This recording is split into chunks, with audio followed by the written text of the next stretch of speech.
What's up everyone, welcome to this video.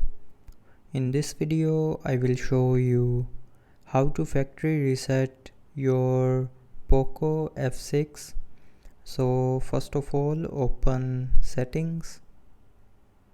Now in settings, tap on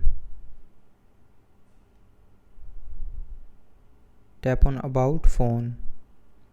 Now scroll down and here tap on factory reset and then tap on erase all data to confirm. So when you will tap on this option here, it will reset your phone back to factory default and everything from your phone will be deleted, including contacts, photos, videos, apps, accounts, everything will be deleted. So tap on this option to reset your phone.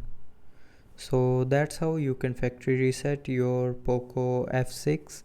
So I hope you liked the video. Thanks for watching.